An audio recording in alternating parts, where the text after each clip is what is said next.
चाची जी ठीक हो आप? हाँ बेटा, आज तो ठीक है तबीयत। अरे कल आपका इतना बीपी लो हो गया था, तो अब क्यों इतनी गर्मी में घूम रहे हो चाची आप? अरे क्या बताऊँ बेटा तुझे, घुटनों में इतनी ज़्यादा दर्द है, बस दवाइयाँ ख़त्म थी, वही लेने गई थी। अरे चाची, एक दवाई भी आपको भैया भाभी नहीं ला के दे सकते अब? अरे कोई बात नहीं बेटा, ले आती हूँ अपने आप ही मैं तो। कैसे बहू बेटा हैं चाची के, ये दवाइयाँ भी ला के नहीं दे सकते चाची को। अगर मैं ज़्यादा कुछ करूँ तो फिर भाभी मेरे साथ ही ना लड़ाई कर ले।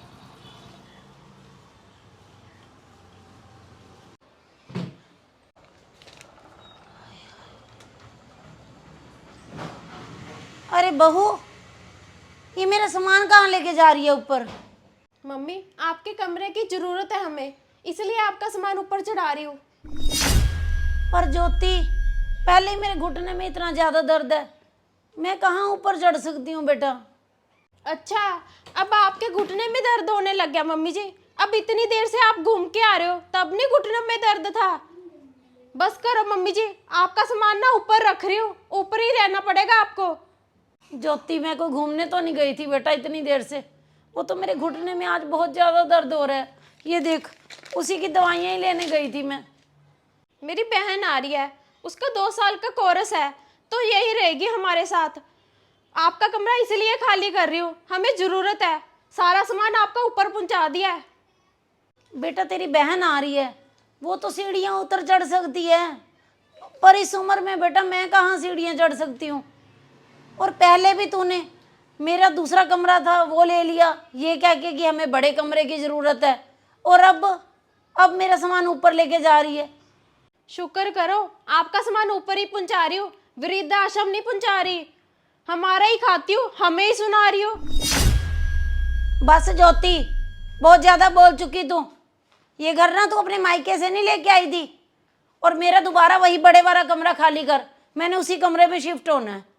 अच्छा, खर्चा हम करें और 2 बातें आपकी सुने, मैं नहीं करूँगी कमरा खाली। कमरा तो ना तुझे अब ज्योति खाली करना ही पड़ेगा। कमरा क्या, तुम दोनों ना इस घर को ही खाली कर दो, मैं किराएदार रख लूँगी और अपने घर का खर्च भी खुद चला लूँगी मैं। अरे क्या मम्मी, अब अपने बेटे को ही घर से निकाल लोगे? वाह बेटा वाह, इतनी देर से तेरी बीवी मेरी बेइज्जती कर रही है, तब तो तू कुन्ना बन के बैठा था, तेरे मुंह से एक शब्द नहीं निकला। अब जैसे ही मैंने बोला कि घर से निकल जाओ, तो तेरी भी जुबान चलने लग गई। बात सुन लो मेरी, मुझे ये घर अब खाली चाहिए, मैं तुम्हें इस घर में नहीं रख सकती। घर अभी भी मेरे नाम पे ही है, और मैं अपना घर खर्च भी किराए पे दे लूँगी, एक कमरा, और उसी से निकाल लूँगी।